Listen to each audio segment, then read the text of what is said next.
নমস্কার বন্ধুরা, আপনারা দেখছেন কুকিং হাউস অফ অনিমা। এখানে দেখতেই পাচ্ছ গাঠি কচু নিয়ে নিয়েছি। হ্যাঁ, গাঠি কচুর একটা খুব সুস্বাদু একটা রেসিপি তোমাদের সাথে শেয়ার করব। গাঠি কচুর মধ্যে না কাদা কাদা ধুলোবালি ছিল, সেই জন্য একটু ধুয়ে নিয়েছি, তাই এরকম কালার লাগছে। এবার এই গাঠি কচুগুলো আমি ভালো করে কেটে নিয়ে ফিরে আসছি। দেখো, একটা কড়াই বসিয়ে দিয়েছি, কড়াইটা গরমও হয়ে গেছে, বেশি গরম করে নিয়ে অল্প গরম করেছি। এবার আমি দিয়ে দিচ্ছি মুগের ডাল। এই মুগের ডালটা আমি ভেজে নেব।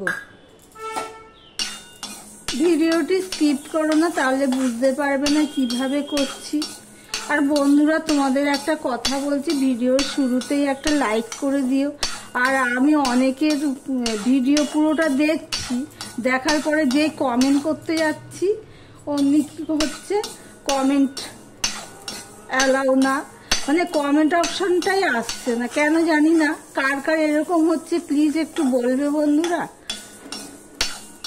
এবার ডালটা আমি ভেজে নেব ভালো করে, একটু ভালো করেই ভেজে নেব, খুব লাল করব না। তবে ডাল ভাজার যে একটা গন্ধ থাকবে ততক্ষণ পর্যন্ত আমি ভাজবো, যতক্ষণ এই গন্ধটা না বেরোচ্ছে। দেখো বন্ধুরা, ডাল ভাজার একটু গন্ধ বেরোচ্ছে আর মুগ ডালটা ভাজা হয়ে গেছে, দেখতেই পাচ্ছ কালারটা চেঞ্জ হয়ে গেছে। এবার আমি গ্যাসটা অফ করে দিলাম, দিয়ে এটা আমি গরম কড়াই থেকে আমি নামিয়ে নেব। এদিকে দেখো, জল সমেত একটা বাটি বসিয়ে দিয়েছি আর ডালটা আমি ধুয়ে নিয়েছি। এবার ডালটা আমি সিদ্ধ করে নেব। কেমন সিদ্ধ করব সেটাও তোমাদেরকে দেখাবো। পুরোটা কিন্তু সিদ্ধ না করব না।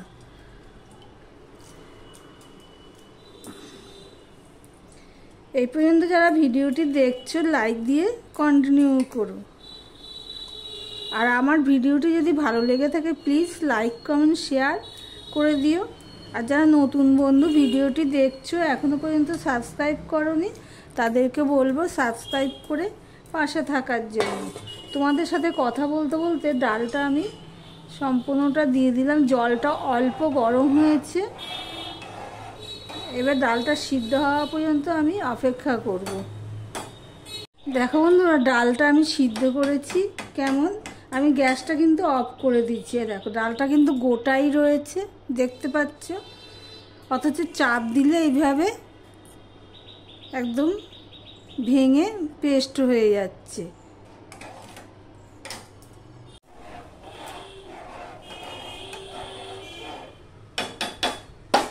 এই অবস্থায় আমি এই কেটে ধুয়ে গাঠি কচুগুলো দিয়ে দিলাম। গাঠি কচুগুলো তো আমি কেটে ভিজিয়ে রেখেছিলাম, তারপরে কষলে কষলে ধুয়ে নিয়েছি। এর আগেও আমি গাঠি কচুর রেসিপি করেছি, সেখানে কিভাবে গাঠি কচুগুলো ধুয়েছি তাহলে নালসে ভাবটা থাকে না, সেই ভিডিওতে বলেছি, সেই জন্য এখানে আর আমি দেখালাম না। গাঠি কচুগুলো সব আমার দেওয়া হয়ে গেছে। এবার দিয়ে দিচ্ছি নুন, আর দিয়ে দিচ্ছি, দেখো এখানে আমি জিরের গুঁড়ো, ধনের গুঁড়ো 1 চামচ করে নিয়েছি, আর হলুদ নিয়েছি, সেটা আমি দিয়ে দিলাম। এখানে দেখো 3-4টে কাঁচা লঙ্কা সেটা চিড়ে রেখেছিলাম, সেটা দিয়ে দিলাম। তোমরা কাঁচা লঙ্কাটা বেটেও দিতে পারো, আমার বাটা ছিল না তাই জন্য আমি এটা দিয়ে দিলাম। এখানে কোনো গুঁড়ো লঙ্কার ব্যবহার করব না। এবারে গাঠি কচুগুলো যতক্ষণ সিদ্ধ না হচ্ছে ততক্ষণ পর্যন্ত আমি ওয়েট করব। এদিকে দেখো, একটা কড়াই বসিয়ে দিয়েছি, কচুটা সিদ্ধ হয়ে গেছে, আমি খুন্তি নিয়ে দেখে নিয়েছি। এই রান্নাটা আমি সর্ষের তেলেই করব, তার জন্য দেখো আমি সর্ষের তেল দিয়ে দিলাম। এবার ফোড়নে কি কি দিই দেখো, এখানে নিয়ে দিচ্ছি শুকনো লঙ্কা আর 5 ফোড়ন দিয়ে দিলাম।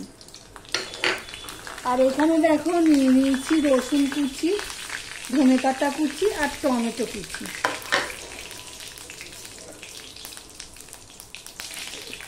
5 ফোড়নটা ভালো করে হতে হবে, ফোড়নের গন্ধ বেরোলে তারপর আমি দিয়ে দিচ্ছি রসুন কুচিগুলো।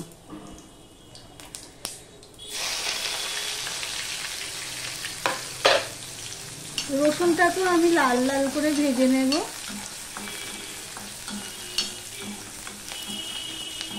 দেখো বন্ধুরা, রসুনটাও লাল লাল করে ভেজে নিয়েছি, এরকম লাল লাল করেই ভেজে নিতে হবে। এবার দিয়ে দিচ্ছি টমেটো কুচি।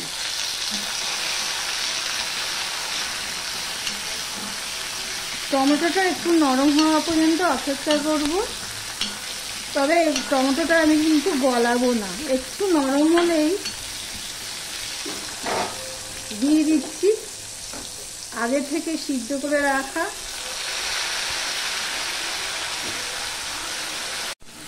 গাঁটি কচুর ডাল, এগুলো সব আমি দিয়ে দিচ্ছি। এই পর্যন্ত যারা ভিডিওটি দেখছো এখনো পর্যন্ত লাইক দাওনি, লাইক দিতে ভুলে গেছো, চট করে একটা লাইক করে দিও। এবার দিয়ে দিচ্ছি গরম জল মিশিয়ে রেখেছিলাম, সেটা আমি দিয়ে দিলাম ডালের সাথে। এবার আমি 2 থেকে 3 মিনিট ফুটিয়ে নেব।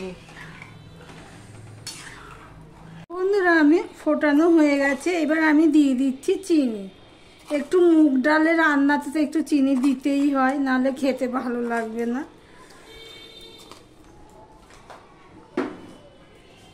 চিনিটা দিয়ে আমি একটুখানি মিশিয়ে নিলাম। সবার লাস্টে আমি দিয়ে দিচ্ছি ধনেপাতা কুচি।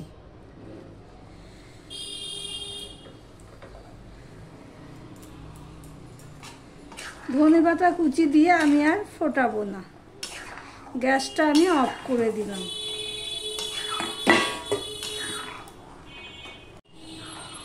এবার তোমাদেরকে সার্ভ করে দেখাচ্ছি কেমন হয়েছে ডালটা। তাহলে আমার এই গাঁটি কচুর রেসিপিটা তোমাদের কাছে কেমন লাগলো, গাঁটি কচুর ডালের রেসিপিটা তোমাদের কাছে কেমন লাগলো প্লিজ কমেন্ট করে জানিও।